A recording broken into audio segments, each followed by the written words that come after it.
What's up mga idol? 2025 BMW F450 GS. Yan po yung kanilang bagong concept bike with the spirit of GS. Ibig sabihin mga idols, ang styling at design nito hinango mismo sa mga GS version or model ng BMW.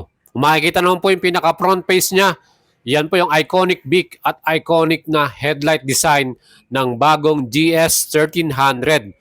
So mga idol, ito po ay concept bike pa lang at makikita natin na talagang meron tong gustong patunayan sa ganitong category dahil lahat na po ng mga latest or advanced features ay makikita rin natin dito. Hopefully, yan po ay makasabay sa nangunguna at very popular na bagong CF Moto 450 MT.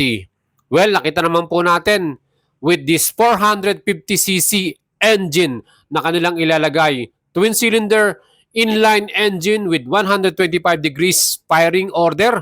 Aba mga idols, ang kanilang total max power dito 48 HP at max torque 46 Newton meters. Yan po ay mas malakas compare sa ating 450 MT na mayroon lang 43.6 HP. Mga idols, maganda rin ang kanilang suspension na nilagay dito with long travel. Ganitong sa front suspension inverted at sa likod monoshock adjustable. Ang brake nito naka-single disc sa front and sigurado switchable ABS yan. Pwede natin i-turn off pag tayo po nag-off-road. At yung kanilang ground clearance, inaasahan din natin mataas yan, 200 or up pa yan. Plus, ang tire size nito, 19-inch sa pinaka-front tire at 17-inch sa pinaka-likuran naman mga idol. And ina-expect din natin na marami rin tong gas capacity. Hopefully 15 liters or more, di ba mga idol? Sana maging ganyan po yung ating mga specs na makikita rito. Plus sa seat height, maganda kung mababa lang siya, 820mm hanggang 840mm. Para sa ating mga Filipino riders, kayang-kaya nating gamitin to. At ang power to weight ratio, ang claim nila dito, lighter siya, 175 kilograms yung kanilang nakikitang bigat nito.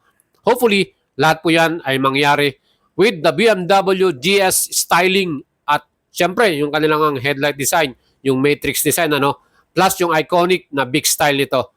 With BMW badge, yung spirit niya, yung kanyang design at style, syempre yung branding at name, sigurado ako maraming bibili nito pag ito nilabas sa Pilipinas at mangyari niyan, siguradong marami din tayo makikitang magagandang features para dito, especially with comfortable seats at syempre may mga top box frame or pannier frame, depende na rin sa kanila yan.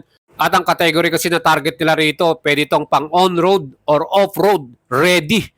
Same as 450 MT, Of course, yung mga switches and buttons, makikita natin yung styling din ng BMW. Sabi nga nila, hopefully meron tong phone connection, navigation ready na rin, may tire pressure monitoring, Yan po yung mga nakikita natin. Pagdating sa safety features, switchable ABS, traction control, sana yung mga nakita natin, sleeper clutch, talagang super ganda nito at all LED ang ating mga lights para dito. Kaya magiging kapanapanabik ang mga next move ng BMW para dito sa bagong model na F450 GS. Well, tignan naman natin yung kanilang smaller displacement na BMW GS 310. Ito po available sa Pilipinas with SRP 320,000 pesos. Mga inos, kung titignan nyo po yung mga specs and features ito, gaya ng engine nito, meron lang itong 312.2cc, single cylinder, 4 valves, double overhead camshaft, liquid cool and fuel injected. What I see, nakikita ko dito, baka dito nila ihango din yung mga parts at features nito. Inverted front suspension, long travel din ito. And hopefully, mag-travel yan ng mga 200mm. At sa rear suspension, monoshock via swing arm, adjustable, at syempre mataas din ang travel niyan. Pagdating naman sa ating stopping power dito, naka-disc brake sa front. Yan po ay gumamit ng 2-piston caliper Vibre. Same sa likuran, disc brake at equipped din ang anti-lock braking system. So dual channel ABS ang pinaka-stopping power nito. Ito, yung gulong nito sa front 110/80 by 19 inch at sa likod naman 150 by 70 by 17 inch. So tingin natin, ganyan na ganyan din na magiging gulong siguro ni 450 GS. Para sa upuan, nakita natin, ang seat height 835mm. So medyo may kataasan to. Fuel capacity nito 11 liters. Hopefully ay mapataas pa yan ng F450 GS version. 15 liters up mas maganda, di ba mga idol? Para makasabay sa competition. Siyempre, digital pa lang ang panel display nito. Well, pagdating naman sa F450, full color TFT display na yun. Kaya talagang aasahan natin na mas modern, mas updated at mas upgraded ang newest concept bike na yon. Hopefully, dahil ito po may presyo ng 320,000 pesos. Ang presyo naman ng F450 GS ay hindi naman ganun kataas. Kasi pag sobrang magmahal yan, yun din ang problema. Di ba mga idols? Yun ang nakikita natin. Hopefully, nasa 400K or mas smaller pa doon, mas mababa pa doon ang presyo niyan. So magiging competitive to at makipagsabayan sa mga popular bikes gaya ng CF Moto 450MT sa Pilipinas.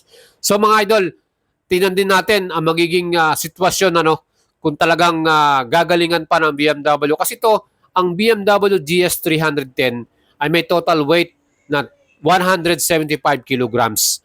So ang kiniklaim nila sa F450, 175 kilograms din. Malamang dahil kaya gumaan ng F450 dahil na rin sa kanyang rim and spoke wheels. So nagbigay ng mas bababa at lightweight. Siyempre pa, yung mga iba pang mga kinabit nila dyan, lightweight din. At yung kanyang pinaka-muffler, upswept din, So talagang off-road ready ang ating GS version na to na 450. So mga idol, excited na ba kayo? Pero siyempre, hopefully next year labas na yan ng BMW at makita na natin. And siyempre tingnan din natin ang kanyang magiging kalaban sa ganitong segment, ang CF Moto 450MT. To give you an update, siyempre yung kanyang makina 449.5cc, yan din po ay twin cylinder, 270 degrees crank at may max power to na 43.6 HP at max torque na 44 Newton meters. So doon pa lamang sa performance claim ng BMW na mas malakas sila, 48 HP. Malaki yung kanilang pagkakaiba dyan. Well, para naman po sa ating 450MT, meron tong fuel capacity na 17.5 liters sa ganyang bigat na 175 kilograms.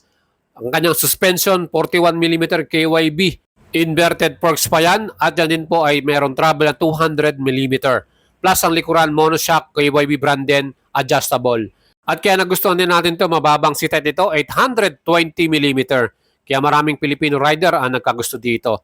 And when it comes to stopping ability, yan din po ay naka-ABS sa front and rear with switchable pa. Pwede natin i-turn off. Pang on-road, off-road talaga to na ready.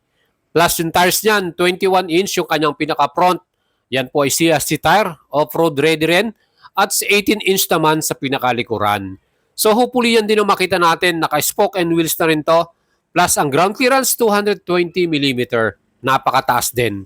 So yan po ang ating mga features na gusto nating makita with the F450 GS din. And itong 450MT na rin ay meron ding TFT screen. Plus meron din tong adjustable suspension, adjustable screen, phone mounting. Meron na rin siya nun. Plus traction control, phone connection, at switchable ang ating anti-lock braking system. Siyempre pa naka-sleeper class na rin yan at traction control. O di ba napaka-solid talaga nito. Kaya mga idol, itong ating bagong BMW F450 GS, abangan natin lahat yan. Tumutok lang kayo sa ating YouTube channel. Once na meron tayong Moto News at update niyan, isi-share natin sa inyo. Don't forget to subscribe at siyempre pa follow nyo ako sa ating Facebook page, Boyet Salabaria. Ride safe sa inyong lahat.